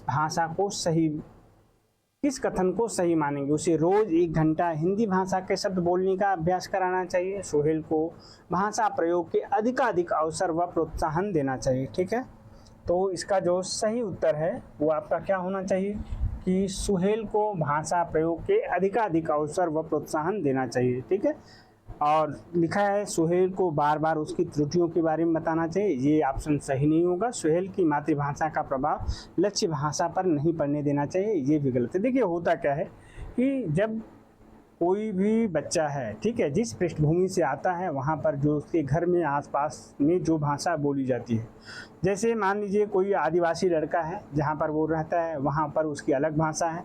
जब वह किसी शहर या किसी पास के स्कूल में जाता है तो उसके घर की भाषा बिल्कुल अलग है, स्कूल की भाषा जो है वो बिल्कुल अलग है। तो उसे क्या लगता है, उसे जो है स्कूल की भाषा को समझने में और चीज़ों को समझने में बहुत लंबा समय लग जाता है, क्योंकि वहाँ पर उसकी मातृभाषा, क्षेत्रीय भाषा अलग है और स्कूल की भाषा अलग है। लेकिन वही बालक, जैसे मान लीजिए कोई बच्चा है, ठीक है, उसके घर में वही भाषा बोली जा रही है, उसके आसपास वही भाषा बोली जा रही है, जो क्या है, जो उसके स्कूल में बोली जा रही है, तो वो उस बच्चे के लिए वह वातावरण जो है वो काफ़ी हेल्प क्या होगा, मददगार होगा। और वहाँ पर वो जो है बाकी चीज़ों को बहुत आसानी से क्या कर सकता है, वो समझ सकता है, तैयार कर सकता है। लेकिन जो बच्चा अलग पृष्ठभूमि से आया है, जहाँ पर भाषा, घर की भाषा, क्षेत्रीय भाषा जो है वो अलग है, उसे उस स्कूल में दूसरी भाषा को समझने में काफ़ी मुश्किल हो सकती है। ठीक है,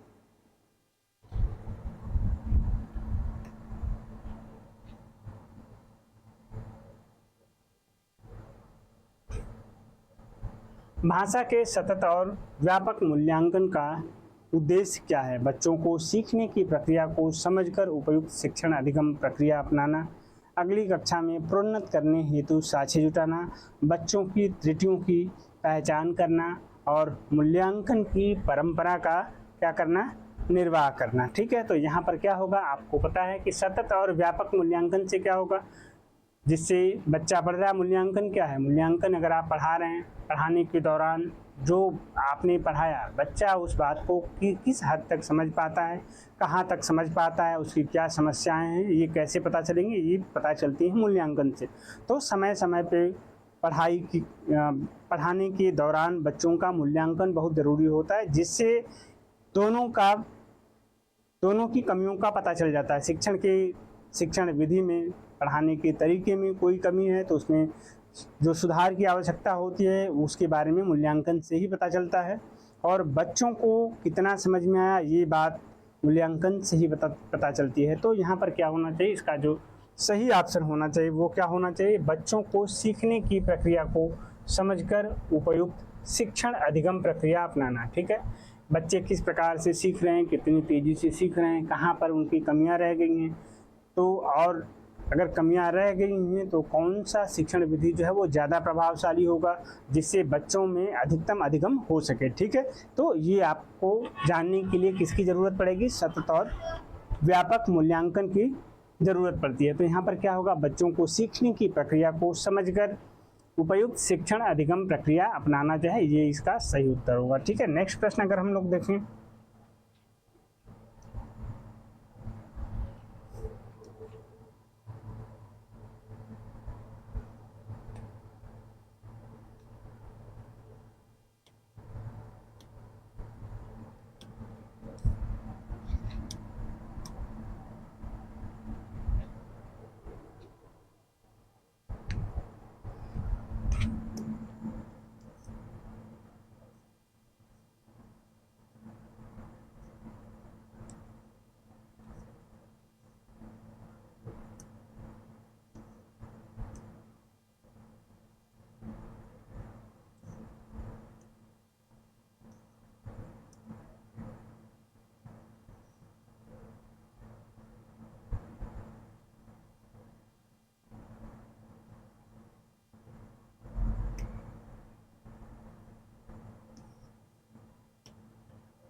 इस प्रश्न को ध्यान से देखना है आपको और इस प्रश्न को बताना है कि क्या होना चाहिए।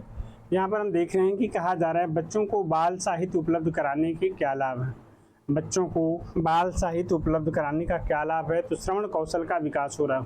श्रवण कौशल का विकास ये नहीं होगा क्योंकि बच्चे बाल साहित्य पढ़ने के लिए होता है, सुनने के लिए होता नहीं। तो यहाँ पे श्रवण कौशल से लेखकों से परिचय ये भी नहीं है। बच्चों को विविधतापूर्ण भाषिक सामग्री पढ़ने के अवसर देना, पात्रों का चरित्र चित्रण करने की कुशलता का विकास। ठीक है, तो इसके अनुसार क्या होना चाहिए, इसके अनुसार जो आपका सही उत्तर है, बच्चों में विविधतापूर्ण भाषिक सामग्री पढ़ने के अवसर प्रदान करना। ठीक है, क्या होगा यहाँ पर होता है बच्चों को विविधतापूर्ण भाषिक सामग्री पढ़ने के अवसर प्रदान करना। और इन बाल साहित्यों में जो बाल साहित्यों की रचना होती है, बच्चों के मानसिक स्तर को ध्यान में रखकर इन साहित्यों की रचना की जाती है। और इनके जो पात्र होते हैं, जो कहानियाँ होती हैं, वो ऐसी होती हैं कि जिनसे बच्चे बहुत आसानी से जुड़ पाते हैं। उनकी इन साहित्यों को पढ़ने में रुचि जो है वो लगातार बनी रहती है। ठीक है, तो रुचिकर होने की वजह से बच्चे इसे बहुत मन से पढ़ते हैं और इससे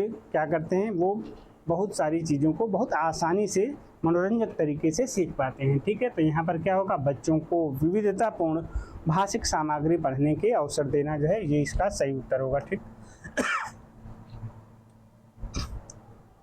भाषा शिक्षण के रूप में आप किसे सर्वाधिक महत्वपूर्ण मानते हैं, पाठ्यपुस्तक को, भाषा आकलन को, भाषा शिक्षण को और संसाधन सामग्री को। तो यहाँ पर भाषा शिक्षण के रूप में अगर आप कार्य कर रहे हैं तो आपके लिए जो सबसे सर्वाधिक महत्वपूर्ण चीज़ें होती है वो होती है भाषा शिक्षण। ठीक है, भाषा शिक्षण, और भाषा शिक्षण जो है यहाँ पर सबसे ज़्यादा महत्वपूर्ण होती है। ठीक है, और भाषा शिक्षण के बारे में आपको पता ही है कि भाषा क्या है। भाषा विचारों के आदान प्रदान करने का क्या है, एक साधन है। विचार विनिमय का एक क्या होता है, एक साधन होता है जिसके माध्यम से आप अपने विचारों को क्या करते हैं, व्यक्त करते हैं और क्या करते हैं, आप दूसरे के विचारों को आप जो है वो समझ पाते हैं। ठीक है, तो भाषा क्या है, भाषा एक माध्यम है, विचार विनिमय का माध्यम है, ये संस्कृति के प्रचार का माध्यम है, समाज का, ठीक है, समाज से जुड़ने का माध्यम है। ठीक है, सभ्यता को समझने का माध्यम है। ठीक है, तो यहाँ पर अब आपसे कहा जा रहा है कि मराठी भाषी राजेश भारी को बारी बोलता है। भाषा शिक्षक के रूप में आप क्या करेंगे। अगर कोई बच्चा है जो किसी अलग पृष्ठभूमि से आया है, वो ऐसी पृष्ठभूमि से आया है जहाँ पर अलग भाषा बोली जाती है, तो जो उसकी मातृभाषा या जो क्षेत्रीय भाषा होती है उसका असर जो है बच्चों की भाषा पर होता है। ठीक है, तो जब वो किसी दूसरे क्षेत्र में जाता है तो उस भाषा का जो प्रभाव होता है उस दूसरी भाषा में भी दिखने लगता है। ठीक है, तो आपसे कहा जा रहा है कि भारी का उच्चारण बार बार करवाएंगे, राजेश को बताएंगे कि सही शब्द भारी होता है, दोनों भाषाओं का अंतर स्पष्ट करेंगे, राजेश को डांटेंगे। ठीक है, तो क्या होगा, यहाँ पे हम भारी का उच्चारण बार बार कराएंगे, ये चीज़ नहीं कराएंगे, बच्चे को बताएंगे कि सही शब्द भारी होता है, दोनों भाषाओं का अंतर स्पष्ट करेंगे। ठीक है, क्या होगा यहाँ पर जो सही चीज़ होगी वो होगी कि हम दोनों भाषाओं के अंतर को स्पष्ट करेंगे और वहाँ पर बच्चे को ये समझाने की कोशिश करेंगे कि भारी और बारीक किस प्रकार से अलग है। ठीक है, और दोनों भाषाओं का में क्या अंतर है, हम ये उसे समझाने की कोशिश करेंगे। ठीक है, तो यहाँ पर क्या होगा, यहाँ पर जो ऑप्शन 3 है वो आपका जो है वो सही ऑप्शन होगा। ठीक है, इसके बाद आपसे कहा जा रहा है कि भाषा का प्रयोग। ठीक है, जो भाषा का प्रयोग है जीवन के विभिन्न संदर्भों में होता है, केवल परीक्षा में होता है, केवल पाठ्य पुस्तक में होता है, केवल मुद्रित सामग्री में होता है। तो यहाँ पर हम देख रहे हैं कि बाकी सारी चीज़ें सिर्फ केवल के उपयोग की वजह से ये क्या होती हैं, ये कमज़ोर हो जाती हैं कि केवल परीक्षा में होता है, ये गलत है, केवल पाठ्य पुस्तक में होता है, ये भी गलत है, फिर केवल मुद्रित सामग्री में होता है, ये भी गलत है। ठीक है, भाषा को आपको पता है कि भाषा क्या होती है, भाषा लिखित भी हो सकती है, मौखिक भी हो सकती है, सांकेतिक भी हो सकती है। तो इसके अनुसार अगर हम देखेंगे तो क्या होना चाहिए, इसके अनुसार होना चाहिए जीवन के विभिन्न संदर्भों में जो है ये प्रयोग होता है। क्या है, जीवन के विभिन्न संदर्भों में जो है ये प्रयोग होता है। ठीक है, अब आपसे कहा गया है कि 1968 के त्रिभाषा सूत्र में वर्णित द्वितीय भाषा का तात्पर्य क्या है? मातृभाषा, क्षेत्रीय भाषा। हिंदी भाषी राज्यों में मातृभाषा एवं क्षेत्रीय भाषा को छोड़कर कोई भी अन्य आधुनिक भाषा या अंग्रेजी। गैर हिंदी भाषी राज्यों में अन्य आधुनिक भाषाओं एवं अंग्रेजी को छोड़कर मातृभाषा या क्षेत्रीय भाषा। तो यहाँ पर जो ऑप्शन ठीक है 1968 के त्रिभाषा सूत्र में वर्णित द्वितीय भाषा का जो तात्पर्य होता है वो क्या होता है? वो होता है आपका हिंदी भाषी राज्यों में मातृभाषा एवं क्षेत्रीय भाषा को छोड़कर कोई भी अन्य आधुनिक भाषा या अंग्रेजी जो है ये इसका सही ऑप्शन होगा। और आपको पता है कि भाषा क्या होती है? भाषा हमने अभी बताया कि विचारों के विनिमय का एक साधन है। और भाषा क्या होती है? भाषा एक आपकी मातृभाषा होती है, क्षेत्रीय भाषा होती है, राष्ट्रभाषा होती है और राज्य की भाषा होती है। ठीक है, तो आपको पता है कि मातृभाषा क्या होती है? वो भाषा जिसे मदर टंग कहा जाता है इंग्लिश में, जो आपके घर में परिवार में बोली जाती है, आसपास जो बोली जाती है, जिस भाषा से आप घिरे होते हैं हम उसे मातृभाषा कहते हैं। और महात्मा गांधी जी ने कहा था, महात्मा गांधी जी ने मातृभाषा के महत्व को कहा था कि प्राथमिक स्तर पर बच्चों को की जो शिक्षा होनी चाहिए वो किसमें होनी चाहिए? वो होनी चाहिए उनकी मातृभाषा में। ठीक है, क्योंकि उन्होंने क्या कहा था? उन्होंने कहा था कि मातृभाषा बच्चों के लिए उसी तरीके से आवश्यक है जिस प्रकार बच्चों के शारीरिक विकास के लिए जिस तरीके से बच्चों को माँ का दूध आवश्यक होता है, उसी तरीके से बच्चों के मानसिक विकास के लिए, भाषाई विकास के लिए जो है मातृभाषा जो है वो उसी के समान है जिस प्रकार से माँ का दूध शारीरिक विकास के लिए आवश्यक होता है। ठीक है, तो यहाँ पर प्रारंभिक शिक्षा जो होती है वो इसमें होनी चाहिए, वो आपके मातृभाषा और मातृभाषा में जो है वो होनी चाहिए। ठीक है, तो यहाँ पर सही ऑप्शन क्या है? वो आपका ऑप्शन 3 जो है वो आपका सही है। ठीक है, अब नेक्स्ट देखें, अगर हम आपसे कहा जा रहा है कि दूसरी कक्षा में पढ़ने वाली मोना र वाले शब्दों को ल वाले शब्दों में बोलती है। क्या कहती है? र वाले शब्दों में बोलती है, जैसे रात को लात बोलती है। उसकी इस त्रुटि को आप कैसे समाप्त करेंगे? मोना को र वाले शब्दों की सूची देकर स्वयं र वाले शब्दों का उच्चारण कर उससे अनुकरण व अभ्यास करने को कहेंगे। उसे र वाले शब्दों की सीढ़ी देंगे, उससे कभी कभी सस्वर वाचन नहीं कराएंगे। ठीक है, तो यहाँ पर जो सही ऑप्शन होगा वो क्या हो सकता है? यहाँ पर जो सही ऑप्शन होगा स्वयं र वाले शब्दों का उच्चारण कर उससे अनुक्रमण व अभ्यास करने को कहेंगे। जो भी र से संबंधित शब्द हैं उनको पहले शिक्षक जो है वो बोलेंगे और उससे बोलेंगे कि बेटा हम जो बोल रहे हैं आप उसे सुनिए और उसका अनुकरण करिए और उसे बार बार जो है वो आप दोहराइए। ठीक है, जिससे उसकी कमी को क्या किया जा सके? दूर किया जा सके। ठीक है, तो यहाँ पर स्वयं र वाले शब्दों का उच्चारण कर उसके अनुकरण व अभ्यास करने को कहेंगे। ठीक है, जो अगला प्रश्न है आपका वो क्या है? दो भाषा बोलने वाले बच्चों के संदर्भ में निम्नलिखित में से कौन सा कथन सत्य नहीं है? आपसे कहा गया है कि वे अन्य भाषाओं पर भी अच्छा नियंत्रण रखने की योग्यता रखते हैं, वे शैक्षिक स्तर पर भी ज़्यादा रचनात्मक होते हैं, उनमें ज़्यादा सामाजिकता और सहिष्णुता नहीं पाई जाती, विविध सोच में ज़्यादा प्रदर्शन करते हैं। ठीक है, क्या कहा गया है? विविध सोच में वो ज़्यादा प्रदर्शन करते हैं। ठीक है, तो यहाँ पर आप देखेंगे कि यहाँ पर जो गलत ऑप्शन है यानी कि कौन सा कथन जो सत्य नहीं है, तो इसमें ये उनमें से ज़्यादा सामाजिकता और सहिष्णुता नहीं पाई जाती, ये बात गलत है। ठीक है, क्या है? गलत है। वो क्या होता है कि जो बच्चे एक या एक से ज़्यादा भाषाएं जानते हैं उनकी अन्य भाषाओं पर नियंत्रण की योग्यता जो है वो काफ़ी अच्छी होती है। ठीक है, और वो शैक्षिक स्तर पर भी जिनमें भाषा को सीखने की योग्यता अच्छी होती है वो दूसरे रचनात्मक जो कार्य होते हैं या शैक्षिक स्तर पर जो भी रचनात्मक कार्य होते हैं वो उसमें क्या होते हैं, वो ज़्यादा सक्रिय होते हैं। ठीक है, और विविध सोच में ज़्यादा अच्छा क्या करते हैं, ज़्यादा अच्छा प्रदर्शन करते हैं। ठीक है,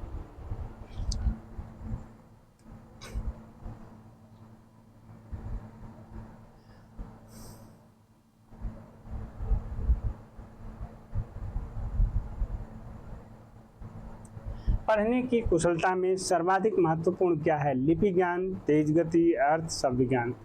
तो लिपि यानी कि लिखावट, लिखावट का ज्ञान, तेज गति, अर्थ, शब्द ज्ञान। ठीक है, तो यहाँ पर जो सही ऑप्शन है वो क्या होता है, अर्थ। ठीक है, पढ़ने का मतलब पाठन का अर्थ, पढ़ने की कुशलता जिसे पाठन कौशल कहा जाता है। ठीक है, तो उसमें क्या होता है, पाठन कौशल में सिर्फ ये नहीं होता कि आपको जो दिया गया आपने उसे पढ़ लिया। पाठन कौशल का अर्थ ये होता है कि जो भी सामग्री आपको पढ़ने के लिए दी गई है आप उसे पढ़ें और उसमें जो भी भाव छिपा है, जो अर्थ छिपा है उस भाव को, अर्थ को आप समझ पाएँ, तभी ये पाठन कहलाता है। ठीक है, अन्यथा सिर्फ पढ़ना जो है वो पाठन नहीं होता। तो पाठन के लिए क्या होना चाहिए, जो भी चीज़ें हैं आपके सामने, ठीक है, आप उन्हें पढ़िए और पढ़ी हुई चीज़ों का जो अर्थ है, भाव है, उसे समझना ही आपका पाठन कहलाता है। ठीक है, तो इसके बाद जो है नेक्स्ट प्रश्न है,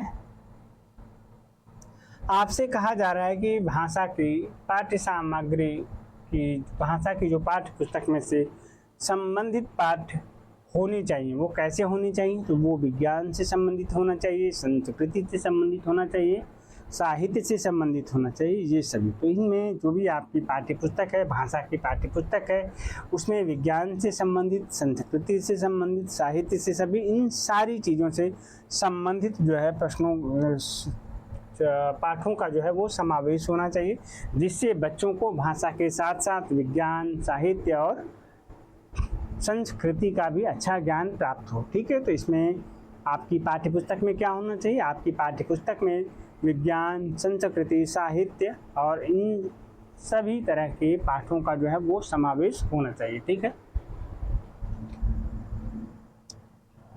अगला प्रश्न है आपके सामने, आपसे कहा जा रहा है कि स्वाभाविक अभिव्यक्ति, कल्पनाशीलता, कौशल और सोच को विकसित करना। ठीक है, स्वाभाविक अभिव्यक्ति, कल्पनाशीलता, कौशल और सोच को विकसित करना क्या है? भाषा शिक्षण का एकमात्र उद्देश्य, भाषा शिक्षण का उद्देश्य नहीं है। भाषा शिक्षण का एक महत्वपूर्ण उद्देश्य है। भाषा शिक्षण को किसी प्रकार की दिशा नहीं देता। क्या लिखा है? भाषा शिक्षण को ये किसी प्रकार की दिशा जो है वो नहीं देता है। तो इसमें क्या होगा, ये भाषा शिक्षण का स्वाभाविक अभिव्यक्ति, कल्पनाशीलता, कौशल और सोच को विकसित करना भाषा शिक्षण का क्या है? भाषा शिक्षण का उद्देश्य नहीं है।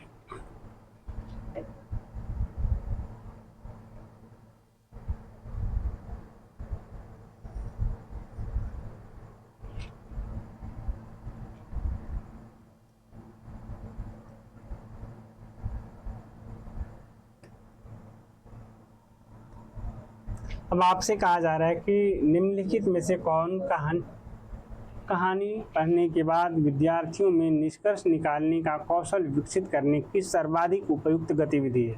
इस कहानी में आप स्वयं को कहाँ रखना चाहेंगे? इस कहानी में एक पात्र ने जिस प्रकार से प्रतिक्रिया दी, क्या उसी प्रकार से प्रतिक्रिया देने वाले व्यक्ति को आप जानते हैं? कहानी में से किसी की भी कल्पना करें और अपने वाक्य में उसका प्रयोग करें। पढ़ी गई कहानी का वीडियो देखें और अपने शब्दों में सेटिंग का वर्णन करें। ठीक है, तो इसमें क्या होगा, यहाँ पर होना क्या चाहिए कि इस कहानी को अच्छे से पढ़िए और उस कहानी में से एक पात्र ने जिस प्रकार से प्रतिक्रिया दी, उसी प्रकार से प्रतिक्रिया देने वाले व्यक्ति को आप जानते हैं। इससे क्या होगा कि बच्चे अपने आसपास की चीज़ों से आसानी से कनेक्ट हो पाएंगे। उस कहानी में अगर किसी पात्र को, देखिए कहानी में क्या होता है, कहानी जब कही जाती है तो कहानी ज़्यादा प्रभावी कब होती है? कहानी में जब कहीं पर शब्दों में उतार होता है, चढ़ाव होता है, आरोह अवरोह होता है, ठीक है, जो विराम चिन्ह होते हैं उनका ठीक ढंग से प्रयोग किया जाता है, और जो आवाज़ है उसमें जो उतार है, चढ़ाव है, और कहानी को कहते समय जो उनके मनोभाव हैं, ठीक है, उससे जो आपके चेहरे की चेहरे के भाव हैं, अगर वो भी समाहित हो जाते हैं तो जो कहानी होती है वो काफ़ी ज़्यादा प्रभावित हो जाती है और वो काफ़ी ज़्यादा कुछ सिखाने वाली हो जाती है। ठीक है, तो यहाँ पर इसमें क्या होना चाहिए, यहाँ पर इस कहानी में एक पात्र ने जिस तरीके से प्रतिक्रिया दी, क्या उसी प्रकार से प्रतिक्रिया देने वाले व्यक्ति को आप जानते हैं। इससे क्या होगा कि बच्चे उस कहानी से जुड़ जाएंगे और अपने आसपास की चीज़ों पर क्या करेंगे, विचार करेंगे और उसके बाद उसका जो है वो आपका उत्तर देंगे। ठीक है, अगला प्रश्न देखते हैं हम लोग। आपसे कहा गया है कि विद्यार्थियों को पूर्व सर्ग लिखने के लिए निम्नलिखित में से कौन सी निगमन विधि है। पूर्व सर्ग ने पर ऊपर के प्रयोग से नियम बताना और उदाहरण देना। ठीक है, पूर्व सर्गों के बहुत से उदाहरण देना और विद्यार्थियों को नियम बताने के लिए कहना। एक गद्य खंड पढ़ाते समय पूर्व सर्गों के प्रयोग के नियम बताना।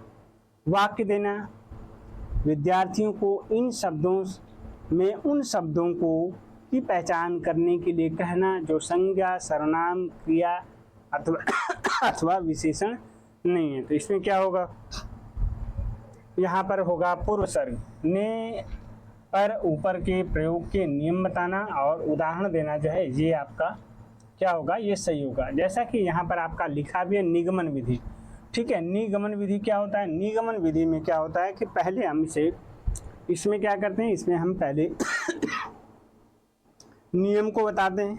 नियम को बताने के बाद हम उसे क्या करते हैं, उसके उदाहरण देते हैं। और जो आगमन विधि होती है ठीक इसकी उल्टी विधि होती है। क्या होती है, जैसे आप यहाँ पर अगर समझना चाहें तो क्या होता है, जैसे हम बात करें आगमन विधि की। ठीक है, आगमन विधि में क्या होगा,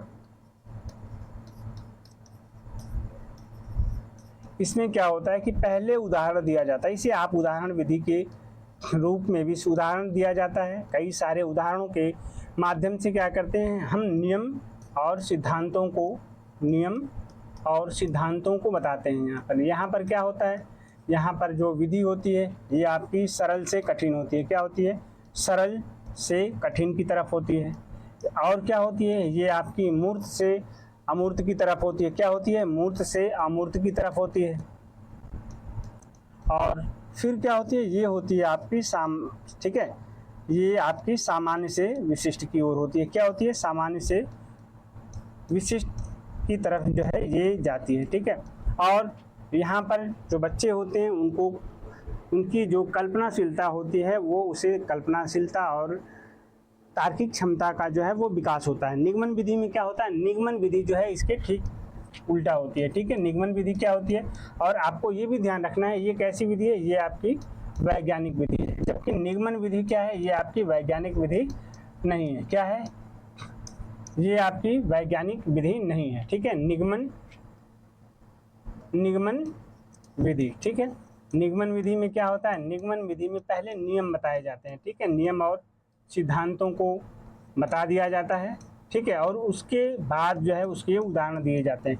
अगर गणित की बात करें तो जिस प्रकार से अगर कोई फार्मूला बता दिया जाए और उस फार्मूले के आधार पे कई सारे प्रश्न दिए जाएं तो क्या होगा, वो होगा आपका निगमन विधि। अगर हम आगमन विधि की बात करें, जैसे हमारे पास कोई त्रिभुज है। ठीक है, हमने कई सारे त्रिभुज लिए। ठीक है, और हमने क्या कहा कि ये मान लीजिए अल्फ़ा है, ये आपका बीटा है, ये आपका गामा है, यहाँ पे 1 2 3 है। ठीक है, ये आपका ए बी और सी है। ठीक है, हमने कहा कि आप बच्चों से कहा कि इस कोण को मापिए, इस कोण को मापिए और सबका जोड़ बताइए। इसी तरीके से हमने सभी त्रिभुजों को हमने कहा कि सभी कोणों को क्या करना है, आपको मेजर करना है और उसे क्या करना है, जोड़ना है। तो बच्चों ने देखा कि यहाँ पे alpha plus beta plus gamma इन सब का सम क्या हुआ, 180 आया। यहाँ पे एंगल 1 एंगल 2 प्लस एंगल 3 इसका सम भी 180 अंश आया। और यहाँ पर बच्चों ने देखा कि angle B plus angle C बराबर क्या हुआ, 180 अंश हुआ। ठीक है, तो बच्चों ने इसे क्या निष्कर्ष निकाला, बच्चों ने ये निष्कर्ष निकाला कि किसी भी त्रिभुज के अंतः कोणों का जो जोड़ होता है वो 180 डिग्री होता है। तो यहाँ पर बच्चों की कल्पनाशीलता को क्या मिली, कल्पनाशीलता को बढ़ावा मिला। ठीक है, तार्किक क्षमता का यहाँ पर विकास हुआ। ठीक है, तो ये है आपकी आगमन विधि। अगर यहीं पर हमने पहले बता दिया होता कि त्रिभुज के तीनों अंतःकोणों का योग जो है वो कितना होता है, वो 180 डिग्री होता है, और उसके बाद हम क्या करते हैं, इससे संबंधित कुछ प्रश्नों को हल करने के लिए या कुछ उदाहरण जो है वो हम समझा देते। तो ये क्या होता है, ये होता है आपका निगमन विधि। और ये विधि जो है वो आपकी वैज्ञानिक विधि नहीं है, ये जो है आपकी कठिन से सरल है, अमूर्त से मूर्त है, और यहाँ पे विशिष्ट से सामान्य की ओर जो है ये जाती है। इसके बाद कुछ होते हैं, ये आपका होता है विश्लेषण विधि। क्या होता है, विश्लेषण विधि। ये आपकी एक विधि होती है विश्लेषण विधि, और दूसरी जो विधि होती है ये होती है आपकी संश्लेषण विधि। ठीक है, इसमें क्या होता है, विश्लेषण विधि में किसी भी समस्या या प्रश्न को क्या करते हैं, किसी भी समस्या, ठीक है, अथवा प्रश्न को क्या करते हैं, छोटे छोटे टुकड़ों में क्या करते हैं, छोटे छोटे टुकड़े में तोड़कर समस्या का क्या करते हैं, समस्या का विश्लेषण करते हैं। ठीक है, समस्या का विश्लेषण करते हैं। ठीक है, और यही संश्लेषण विधि में क्या होता है, किसी भी समस्या को क्या करते हैं, समस्या या प्रश्न को, समस्या या प्रश्न हो, उसे छोटे छोटे पार्टों में, छोटे छोटे हिस्सों में क्या करते हैं, हम इसे छोटे छोटे हिस्सों में हम इसे क्या करते हैं, हल करते हैं। ठीक है, हल करते हैं। यहाँ पर क्या करते हैं, हम तोड़ते हैं, उसका विश्लेषण करते हैं, और हम यहाँ पर प्रश्न को छोटे छोटे हिस्सों में बांटकर और उन अलग अलग स्टेप्स की छोटे छोटे जो स्टेप बने हैं हम उनको वहाँ पर हल करते हैं। तो ये होता है आपका विश्लेषण विधि, और ये होती है आपकी संश्लेषण विधि। ठीक है, अब आपसे प्रश्न पूछा गया है कि पढ़ने में बाधा नहीं है। ठीक है, पढ़ने में क्या बाधा नहीं है, सारे नियम पहले से ही बता देना, उच्चारण पर जोर देते रहना, सटीकता पर ही जोर देते रहना, लिखी हुई चीज़ का अर्थ निकालना।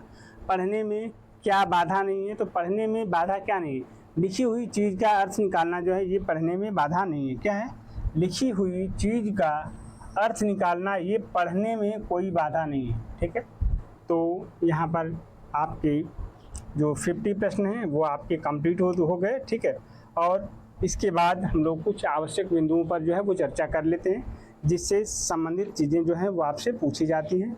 ठीक है, तो इसे आप लोग ध्यान देंगे। ठीक है, और उसके बाद हम लोग,